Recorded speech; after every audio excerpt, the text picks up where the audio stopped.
just his ways, how good his discipline, how pure his truth, how kind his goodness, how calm his peace, how long his patience, and all of these he gives to me. So I will praise him with every breath, for he has rescued me from certain death. And now this life I live in him. Oh, let his glory shine while mine grows dim.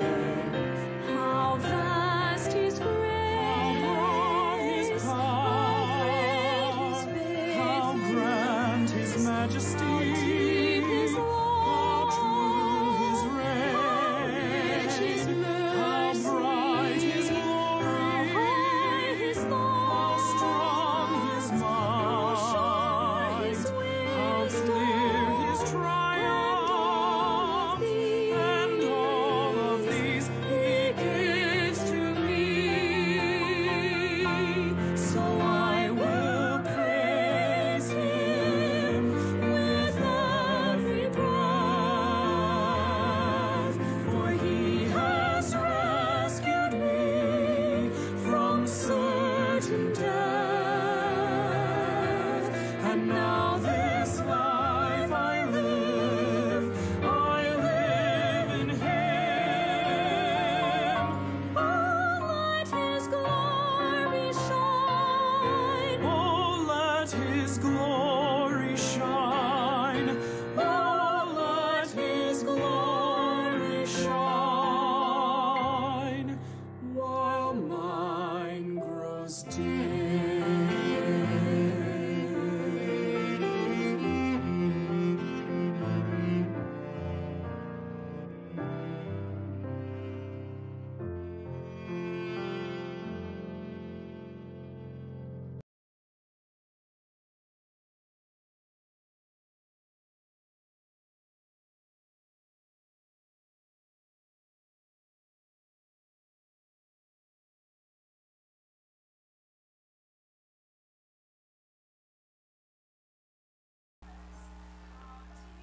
Magandang gabi po. Tayo po ay muling sama-sama ngayong gabi sa patuloy ng ating pong pag-aaral ng salita ng ating pong Panginoon dito po sa ating online Bible study ayon sa Biblia. Muli po tayo ay magbigay papuri at pagluwalhati sa ating pong Panginoong Diyos sapagkat muli ngayong gabi po ay muli niya tayong tinipon-tipon ayon po sa kanyang tunay at dalisay na pag-ibig sa atin sa pamamagitan rin po ng banal na Espiritu upang ngayong gabi ay patuloy tayo pong mapahayagan ng ating Panginoon ng kanya pong mga salita.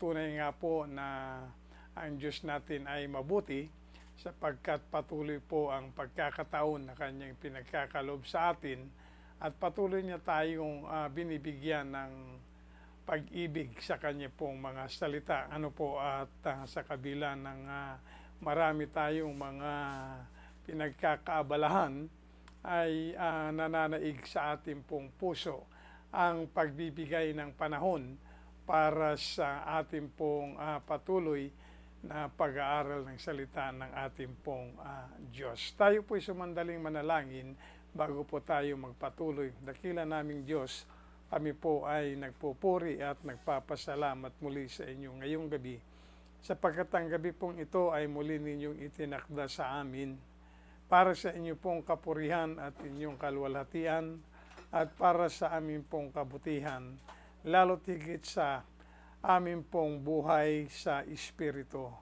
na kung saan ay patuloy mo pong pinalalakas ito at pinalulusog sa pamamagitan ng iyo pong mga salita na iyo pong inilalathala sa amin ang mga katotohanan nito, Panginoong Diyos, at patuloy na kami ay lumalago sa kaalaman patungkol po sa inyo po mga kautusan, at patuloy na kami ay nagkakaroon ng pag-ibig sa inyo, maging sa inyo pong mga salita, at tinatanggap ang inyong salita bilang inyo pong salita sa amin, Panginoon. Muli sa gabing ito, samantalang kami po ay nag-aaral, dalangin namin ang patuloy na tulong ng banal na Espiritu at ipaunawa sa amin ang salita mong aming pag-aaralan. Tulungan niyo po na mayroon kaming matutunan dito, at ang aming matututunan ay magiging kalakasan ng aming buhay sa Espiritu, at patuloy na magpapatibay ng aming pong pananalig at pagtitiwala po sa inyo at pagsunod sa inyo bilang aming pong Panginoon at Ama sa Espiritu. Tunay nga po na ipinapadama at pinakikita mo muli sa amin ang iyo pong katapatan sa amin na iyong mga anak, sapagkat ipatuloy mong ginagampanan ang inyo pong obligasyon sa amin bilang inyong mga anak at ikay aming Ama sa Espiritu. Yan po walang iba kung hindi kami ay inyo pong patuloy na palusugin at palakasin, pakainin ng inyo pong banal na salita, sapagkat ito po ang pagkain ng aming pong mga kaluluwa, at patuloy na hindi mo nais na kami ay patuloy na maging mahina at maging masakitin sa aming pong buhay sa Espiritu, kung hindi kami maging malusog at maging malakas at maging matibay, nang sa gayon ay hindi po nakapananaig sa amin ang laman at ang sanlibutan at lahat ng karumihan, kasalanan at mga kasamaan. Patuloy niyo po kaming gabayan at samahan sa gabing ito sa aming pong pag-aaral. Ito po aming dalangin sa matamis na pangalan ni Jesus. Amen. Ang ating pong pag-aaralan ngayong gabi ay patungkol po sa pagiging matatag, o yung pong kinakailangan tayo ay maitatag sa salita po ng ating Panginoon. Ano po? Ang bawat Kristiyano po ay dapat na maitatag. Ibig sabihin po, mapagtibay. Ano po? Mapanatilit na pagtibay sa salita po ng ating Panginoon. At ito pong ating pag-aralan ngayong gabi ay hango po sa aklat ng ikalawang taga-Tesalonica sa kabanatang 2 at sa mga talatang 13 hanggang sa 14. Ko po umaasa na mayroon kayong mga hawak na Biblia ngayong gabi, at huwag niyo pong kakalimutan sa tuwing tayo po ay mag-aaral ay inyo pong hawakan ang inyong mga Biblia upang inyo pong mabasa ang katotohanan na salita ng Diyos na nakasulat dito. Dito po, mula sa 13, babasahin ko po. Ngunit kami ay nararapat magpasalamat sa Diyos dahil sa inyo, mga kapatid na minamahal ng Panginoon, sa pagkakahirang sa inyo ng Diyos, buhat ng pasimula sa ikaliligtas, sa pagpapabanal ng Espiritu at pananampalataya sa katotohanan. Sa kalagayang ito'y tinawag niya kayo sa pamamagitan ng aming ebanghelyo upang magkamit ng kaluwalhatian ng ating Panginoong Hesukristo. Ang Diyos po ang siyang magpala sa pagkabasa ng salita ng Diyos. Dito po sa 2 bersikulo na ating pong binasa, ay ating pong makikita ang balangay. Ano po yung tinatawag na balangay ng ating pong kaligtasan. Ano po? Yung pong balangay, yung pong kumbaga sa English tinatawag na rainbow. Ano? yung pong rainbow ng ating pong kaligtasan sa nakaraan, sa kasalukuyan at sa hinaharap. Tatlo po yan, huwag niyo pong kakalimutan, tandaan niyo pong mabuti. Okay. At apat na mahalagang bagay po ang ating bibigyang pansin dito ngayon sa ating pong pag-aaral. At ito pong apat na mahalagang bagay nito ay dapat po na binibigyang halaga natin bilang isang mananampalataya, bilang isang Kristiyano, sa ating pong buhay sa Espiritu. Napakahalaga po nito, mga kapatid. At hindi po natin ito dapat na winawalang saysay. Kung hindi nyo pa ito nauunawaan at hindi nyo pa ito natutuklasan sa inyong buhay Kristiyano, tayo po'y magpasalamat sa Diyos sapagkat ngayong gabi ay Kanya pong ituturo sa atin o ipapahayag ito. Ito pong apat na bagay na ito. Na kung ito pong mga bagay na ito ay hindi po maisasapamuhay sa ating pong buhay Kristiyano, ay mahirap po tayo na maging malago. At mahirap nating makilala ang ating pong Panginoon ng mabuti bilang siya at ang kanyang mga gawa, at ang buhay Kristiyano ay mahirap po nating maintindihan yan. Kaya ito pong apat na bagay nito ay napakahalaga na ating pong mapagtantong mainam sa ating pong, hindi lamang sa ating isipan, kung hindi sa puso po natin ito. At maipamuhay po natin sa pagpapatuloy ng pamumuhay natin dito sa sanlibutan bilang isang anak ng Diyos sa Espiritu. Una po, makikita natin dito at titignan po natin yung pong paglingon sa nakaraan. Paglingon sa nakaraan o sa nakalipas. Dito po, basahin ko po muli sa inyo sa talatang 13. Yung pong salita dito nakikita natin sa sinabi po rito, sa pagkakahirang sa inyo ng Diyos, buhat ng pasimula sa kaligtasan.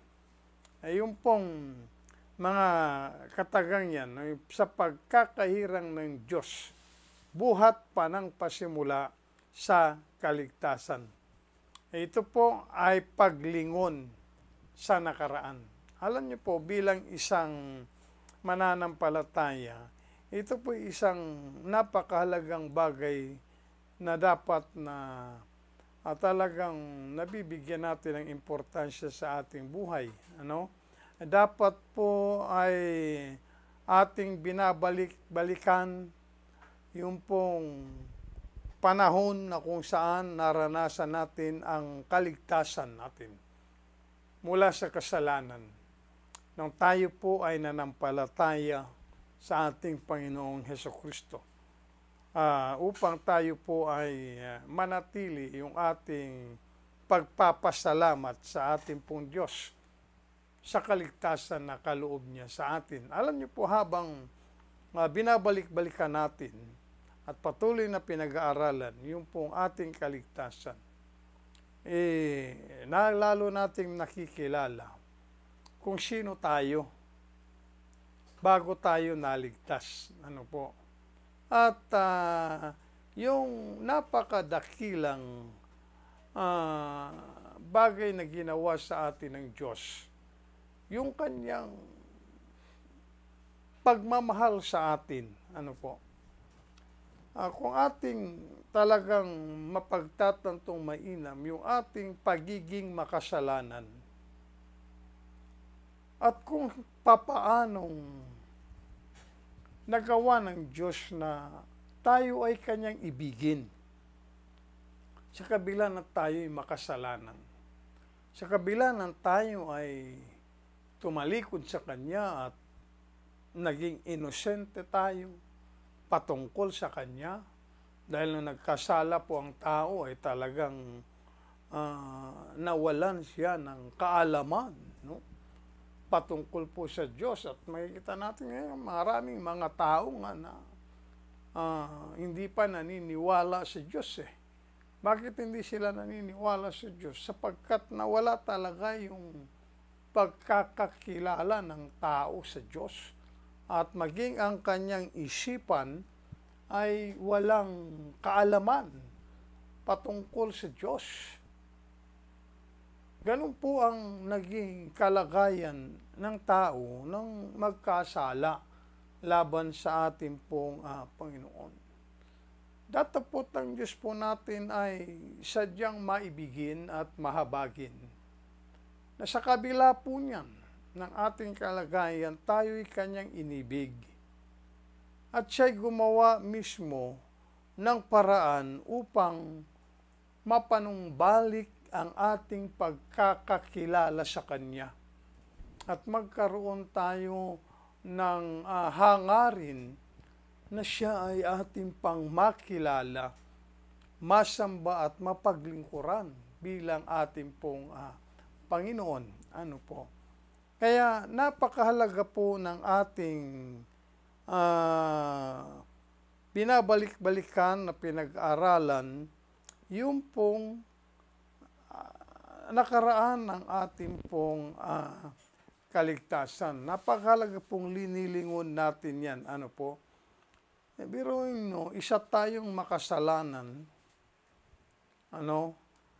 Ngunit sa ating pagiging makasalanan ay kumilos ang Diyos at ipinadala niya ang kanyang bugtong na anak upang tayo ay iligtas. Dito makikita natin na ang kaligtasan ay gawa po ng Diyos, hindi po gawa ng tao.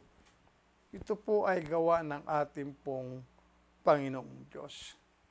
At noong ating pong pinakinggan at pinanampalatayanan ang salita ng Diyos, nagkaroon po tayo ng pananalig sa ating Panginoon. Yan po yung sinasabi ng aklat ng Roma sa kabanatang 10, talatang 17, na ang pananampalataya ay nagmula sa pakikinig. At ito ay sa pakikinig ng salita ng Diyos. Diyan po nag-ugat, excuse me po, yung ating pananampalataya sa Panginoong Hesukristo. Diyan din po nag-ugat yung ating pananampalataya sa salita ng ating pong Panginoon, na nagbunga ng ating pagsunod sa salita ng Diyos, na kung ano yung sinabi ng salita ng Diyos na kaparaanan upang tayo ay maligtas, ayun yung ating ginawa. Na po, alinsunod sa salita ng Panginoon.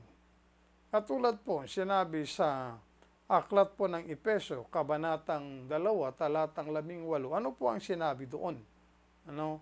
Sinabi po doon, datapwat sa pamamagitan ng biyaya kayo'y nangaligtas, sa pamamagitan ng datapwat sa biyaya kayo'y nangaligtas sa pamamagitan ng pananampalataya. Ano po? Ng pananampalataya, una, sa salita ng Diyos. Dahil sinabi po ng salita ng Diyos sa aklat ng Juan, kabanatang 3, sa talatang 10, sinabi po doon, sapagkat gayon na lamang ang pagsinta ng Diyos sa sanlibutan, na kanyang ibinigay ang kanyang bugtong na anak, upang ang sinuman sa kanya'y sumampalataya ay hindi mapapahamak, bagkus magkakaroon ng buhay na walang hanggan. Ayan po sinabi ng salita ng ating Panginoon. At marami pa pong iba na mababasa natin sa Biblia na sinasabi yung pong kaparaanan upang tayo ay maligtas. At dahil nga tayo ay nakinig ng salita ng Panginoon, pinakinggan natin ang Ebanghelyo, pinanampalatayanan natin na ito ay kanyang salita para sa atin, pinanampalatayanan natin ang kanyang salita at ang pananampalatayang yan ang nagbunsod upang gawin natin kung ano yung sinasabi ng Biblia. Sinabi ng Biblia, manampalataya ka. Nanampalataya tayo. Di ba? Sa Panginoong Jesus. Sinabi ng Biblia, tanggapin mo, Panginoong Hesukristo. At tinanggap po natin ang ating pong Panginoong Hesukristo, kaya tayo po ay naligtas. Ano po? At yan po ay napakahalaga na ating pinagbubulay-bulayan. Balikan po natin at pagbulay-bulayan natin kung papaanong tayo ay kumbaga pinili ng Diyos. Sinabi po kasi rito, sinabi rito, hinirang, ito, sa pagkakahirang sa inyo ng Diyos, buhat ng pasimula sa ikaliligtas. Kaya yung kaligtasan po natin, talagang gawa ng Diyos po yan. Hinirang niya tayo upang tayo po ay maligtas. Ngayon, pag subukan mong pag-aralan yan, yung salitang hinirang, pag bulay-bulayan mong mabuti at tanungin mo sa iyong sarili, kung ako kaya ay hindi hinirang ng Diyos mula pa ng pasimula, ano kaya ang kalagayan ko ngayon? Kung ako'y hindi niya hinirang para sa kaligtasan. Kaya alam niyo po, hindi po sorpresa sa Diyos yung ating pong pananampalataya sa Panginoong Hesus na kanyang bugtong na anak at nang siya'y ating tanggapin bilang ating tagapagligtas at Panginoon. Hindi po kagulat-gulat sa Diyos yun Bakit po? Sapagkat hinirang na po niya tayo Kumbaga, itinakda niya ang ating pong kaligtasan. Biruin mo yan, kung ikaw ay hindi itinakdang maligtas, paano kang makakaparoon sa kalwalatian ng Panginoon? Di ba? Kaya, napakahalaga mga kapatid na ating pong palagi ang balikan yung pong nakaraan nang tayo ay niligtas ng ating pong Panginoong Hesukristo. Nung ating pinakinggan at pinanampalataya ang salita ng Diyos, tayo ay nanalig sa Panginoong Hesus at siya ay ating tinanggap bilang tagapagligtas at Panginoon. Ano ang nangyari pagkatapos niyan? Nung tayo po ay iniligtas niya mula sa kasalanan, tayo po ay napasa Kanya. Di ba? Napasa Kanya. Ngayon, bilang Kristiyano, mahalaga na maitatag tayo sa katotohanan ng salita ng Diyos. Yan po ang isa sa buhay natin, Kristiyano, na napakahalaga. Tayo ay maitatag. At yung pong pagtingin natin sa nakaraan at pagbulay-bulayan ng ating kaligtasan, ito po'y malaking maitutulong nito upang tayo ay maitatag sa katotohanan ng salita ng Diyos. Sapagkat ang salita ng Diyos ang siyang nagpapatibay sa ating pong pananampalataya sa kanyang mga salita at sa kanya bilang Diyos ng salita. Hindi lamang po yung Diyos dapat natin pinanampalatayanan. Yung salita niya, dapat pinanampalatayanan natin yan. At hindi lang yung salita niya, ating dapat panampalatayanan. Kung hindi siya mismo, bilang Diyos ng salita ay dapat nating pinanampalatayanan. Alam niyo po, marami akong kilala na mga sabing Kristiyano, mga naging kaibigan ko sila, naging nakakahalubilo ko sila. No? Noong una, nakikita mo sila ay napakasipag at napakatapat sa Panginoon. Napakatapat nila sa Diyos. Ngunit kalaunay, nag-iba ang kanilang pananaw sa salita ng Diyos. At sila ay napasama sa maling katuruan. No? Napasama po sila eh. At sila ay napasama sa maling katuruan at mga samahang nagtuturo ng maling katuruan.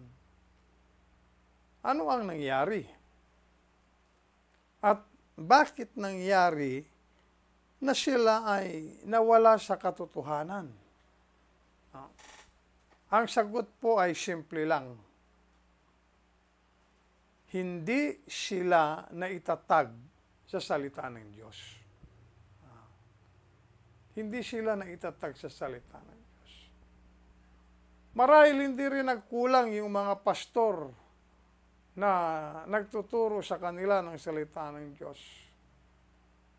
Ang problema, marami sa mga Kristiyano, bagamat napapakinggan nila ang salita ng Diyos na napapahayag, ay hindi sila nakikinig. Hindi sila nakikinig. Kaya, iba po yung naririnig mo at saka iba yung nakikinig ka eh. Kaya sinabi ng Roma, Kabanatang 10, talatang 17, ang pananampalataya ay nagmumula sa pakikinig. Kung hindi lang basta narinig, kung hindi pakinggan mo. At habang tayo po'y nakikinig, ang Diyos po ay pinagkakalooban tayo ng pananampalataya. At sa patuloy nating pakikinig ay pinagtitibay at pinalalakas ng Diyos yung ating pananampalataya. Na kahit anong mga katuruan dyan na mali ang maituro sa iyo, ay hindi ka matitinag at hindi ka madadala ng mga maling katuruan. Sapagkat ikaw ay itayo sa salita ng Panginoon. Ito po ay napakahalaga, mga kapatid at kaibigan sa mga.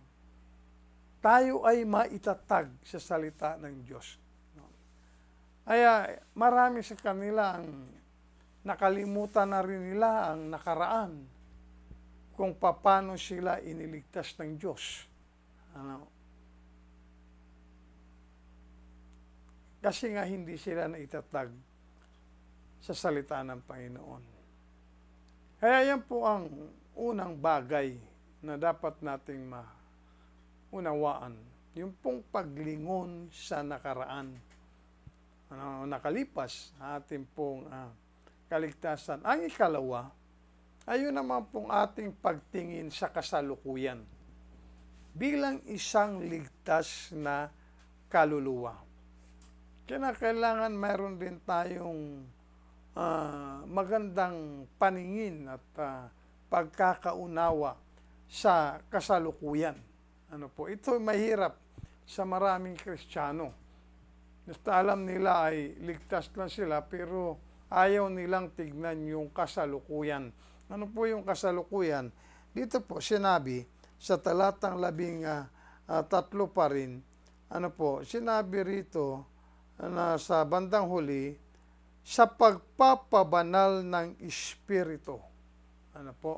Sa pagpapabanal ng Espiritu. Nakakalungkot po talagang isipin at sabihin na marami po talaga mga Kristiyano na pag ang pinag-usapan ay ang kabanalan, ay ayaw nilang pakinggan yun. ayaw nilang pakinggan. At natatakot sila doon. Hindi po dapat katakutan yan. Napakagandang salita po ng salitang banal at kabanalan. At yan naman po talaga yung ating kinatatayuan noong tayo ay iniligtas ng ating pong Panginoong Hesukristo mula sa kasalanan. Inalis po tayo dyan. Dyan sa kapangyarihan ng kasalanan at kahatulan ng kasalanan. Hinihiwalay tayo ng Diyos sa kasalanan. Yung pong paghiwalay niya sa atin sa kasalanan ay yung po ang tinatawag na kabanalan. Pinaging banal po tayo ng Diyos dahil sa tayo ay hiniwalay niya sa kasalanan. Kaya ang Kristiyano po ay dapat na maging banal at magpapatuloy na banal sa kanyang kinatatayuan at maging sa kanyang mga gawa. Natapat, hindi po natin kayang gawin yan sa ating sarili, kaya kailangan po natin ang tulong ng banal na Espiritu. Ang patuloy pong maglalayo sa atin sa kasalanan at maghihiwalay sa atin dyan, sa ating kalagayan ngayon. Yan ay yung posisyon natin, yan yung kinakatayuan natin bilang isang ligtas na kaluluwa. Nahihiwalay na tayo sa kasalanan. Kaya dapat magpatuloy po yan. At ngayon, yung ating mga gawa ay dapat naroon ang kabanalan. At yan po ay magagawa natin sa pamamagitan ng pagpapasakop natin sa banal na Espiritu ng Diyos. Sapagkat tanging ang banal na Espiritu ng Diyos ang siyang makakagawa sa atin ng mga kabanalang ito. Sa panahon po natin ngayon yan, sa kasalukuyan po, yan po ang ating dapat na nakikita. Ang kahalagahan ng pagpapanatili natin sa ating kabanalan at ang kahalagahan ng pagkilos at gawa natin na mayroong kabanalan. At ayon sa kabanalan, sa tulong ng banal na Espiritu. Hindi po yung kung ano-anong mga tinitignan natin na mga bagay. Maraming Kristiyano ngayon kasi nakatuon ang kanilang mga mata, mga isipan sa mga pangsanlibutang mga bagay. Hindi nakikita yung pong kasalukuyan na kalagayan ng kanyang buhay sa Espiritu at dapat pamuhayan bilang anak ng Diyos sa Espiritu. Noong tinanggap po natin o tinanggap mo ang Panginoong Hesukristo bilang iyong tagapagligtas, dapat mo maunawaan na ikaw ay napasa Kanya na. Ikaw ay napasa Kanya. At yan ang tinatawag na kinatatayuan mong kabanalan. Yan ang nakaraan ng kaligtasan. Mayroon din naman pong tinatawag na praktikal na kabanalan na siyang alalahanin ng ating pong buhay. Ngayon, sa pamamagitan ng Espiritu ng Diyos, dapat kang lumago sa biyaya upang ikaw ay maitatag sa salita ng Panginoon. Maliban na makita mo at maunawaan mo ang kasalukuyan na iyong kinalalagyan at kinatatayuan bilang isang anak ng Diyos sa Espiritu, bilang isang ligtas na kaluluwa, hindi ka maitatag sa salita ng Diyos. Kaya napakahalaga ng isang Kristiyano ay nag-aaral ng salita ng Diyos. Ang ikatlo po, makikita natin dito ay ang patungkol sa paglagong Kristiyano. Paglagong Kristiyano, dito po sa huling bahagi ng talatang 13, sinabi po rito, at pananampalataya sa katotohanan. Ano po? Pananampalataya sa katotohanan. Ibig pong sabihin, ang Kristiyano ay dapat mag-aral ng Biblia. Sapagkat malibang ikay mag-aral ng Biblia, hindi ka lalago sa pananampalataya sa katotohanan. Ano? Ang pag-aaral ng Biblia ay ang natatanging daan upang ikaw ay lumago at mabuo sa salita ng ating pong Panginoon. Napakahalagang bagay po nito na dapat nating maunawaan. At ang ikaapat po, ay patungkol po sa hinaharap. Patungkol po sa hinaharap. Dito po sa talatang 14, sinabi po rito, sa kalagayang ito'y tinawag niya kayo sa pamagitan ng aming ebanghelyo. Dito po sa huling bahagi sinabi, upang magkamit ng kaluwalhatian ng ating Panginoong Hesukristo. Isa po sa dahilan kung bakit tayo ay iniligtas ng Diyos upang tayo ay magkamit ng kaluwalhatian ng ating Panginoong Hesukristo. At yan naman po ay patungkol sa hinaharap. Sa nakaraan, kasalukuyan, at sa hinaharap. Yan po yung ating kinabukasan bilang isang mananampalataya. At mayroon po tayong napakagandang kinabukasan. Ano po? Yan po yung patungkol sa muling pagbabalik ng ating pong Panginoong Hesukristo. Upang tayo po ay kanyang iligtas na sa presensya ng kasalanan. Sa kasalukuyan tayo patuloy na inililigtas niya sa pamagitan ng kanyang banal na Espiritu at ng kanyang salita sa kapangyarihan ng kasalanan. Tayo iniligtas niya una sa kaparusahan ng kasalanan. Sa kasalukuyan tayo kanyang inililigtas sa kapangyarihan ng kasalanan. At sa hinaharap, tayo ay kanyang ililigtas sa presensya ng kasalanan.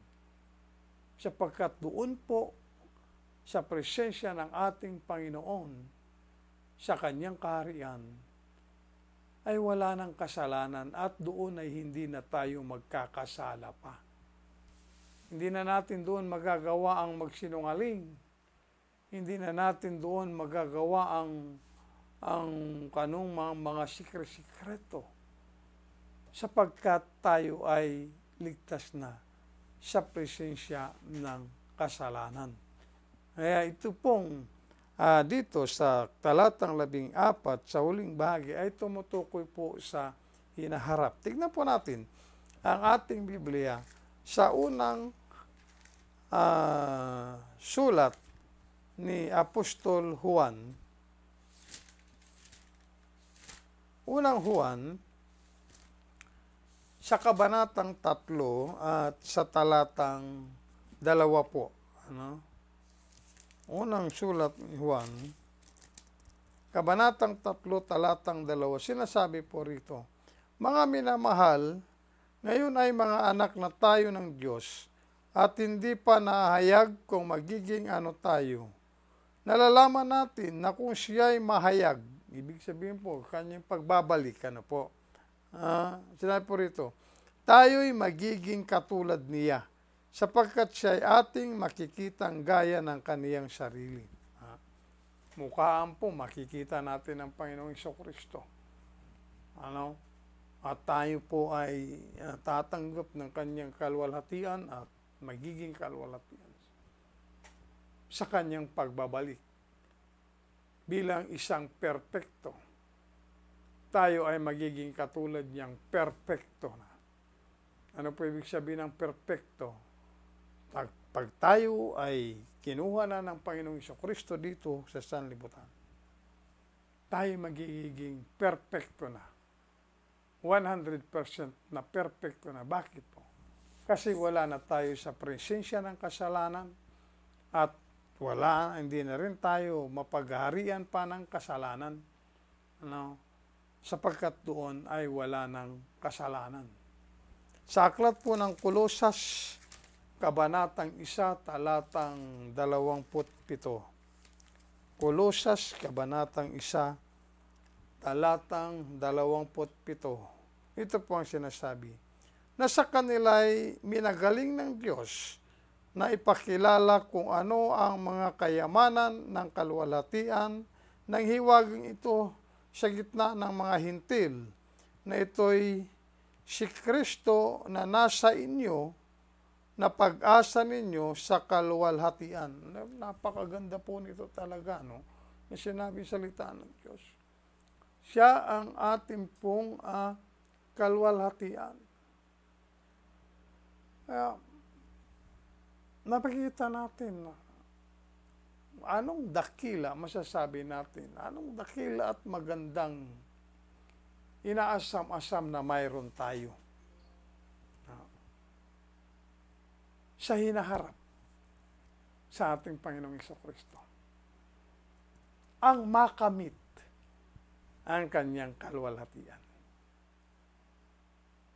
Yan po mga kapatid, kaibigan sa Panginoon, nakita natin ang sa dalawang bersikulong ito na nagbigay sa atin ng balangaw ng kaligtasan.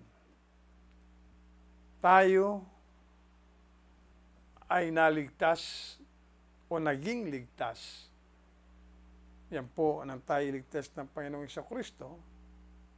Tayo ay naging ligtas. Patuloy na pagliligtas sa atin sa kapangyarihan ng kasalanan. At tayo ay maliligtas sa presensya ng kasalanan. Alam niyo po, mga kapatid, kaibigan at Panginoon, lahat pong yan ay gawa ng Diyos. Siya lamang po ang mayroong gawa niyan. At ito po, inuulit ko sa inyo, ang mga bagay na ito ay dapat na maging mahalaga sa ating buhay Kristiyano. Dapat nating maunawaan at patuloy na pagbulay-bulayan. Sapagkat sa pamagitan nito, pag natuklasan natin ito at natanggap natin ang mga katotohanan ito, ito po ang magiging sanhi ng ating pagiging matatag sa salita ng ating pong Panginoon. Manalangin po tayo. Dakilang Diyos, maraming salamat po.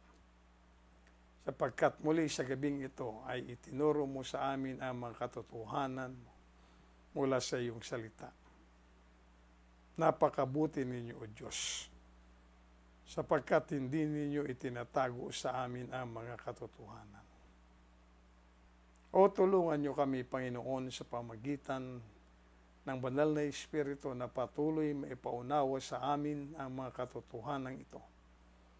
Upang ito po ay aming mapanampalatayanan at maipamuhay. At kung ang mga bagay na ito ay aming patuloy nagagampanan at pamuhay sa aming buhay Kristiyano dito sa sanlibutan, kami po ay maitatatag sa inyong salita. At kung kami ay maitatatag sa inyong salita, walang anumang magiging laban sa amin, Panginoon, sapagkat ang katotohanan ang siyang nananaig, maghahari sa amin, at ang mga kabaluktutan ay hindi magkakaroon ng puwang sa aming mga isipan, sa aming puso't buhay.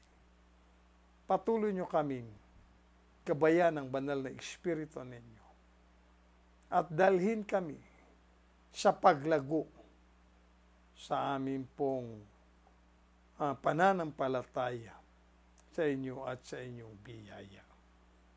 Maraming salamat po muli sa pagkakataong ito na kami ay inyong pinahayagan ng inyong salita. Purihin po kayo, Panginoon. Hanggang sa susunod na Huwebes po, patuloy niyo po kaming gabayan sa buong isang linggong ito. Patuloy na kami iligtas ninyo sa lahat ng mga kasamaan na naghahari po sa sanlibutan. Ilayo niyo kami sa mga tukso at bigyan kami ng tagumpay sa lahat ng gawain ng kalaban.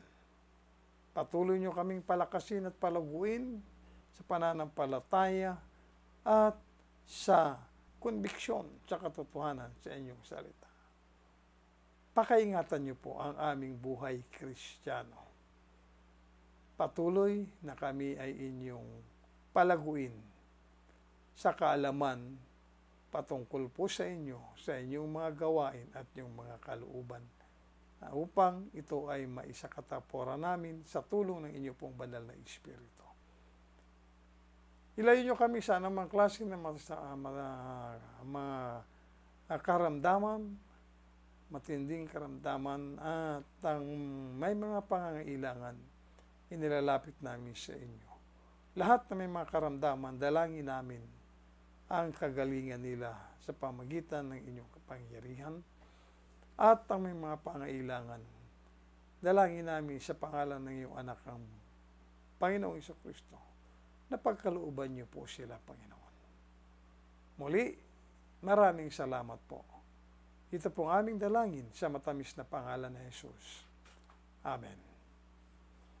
Yan po muli, pansamantalang nagtatapos ang ating pong pag-aaral ng salita ng ating Panginoon dito po sa ating online Bible study ayon sa Biblia. Hanggang sa susunod na Huwebes po, maraming salamat muli at magandang gabi sa inyong lahat.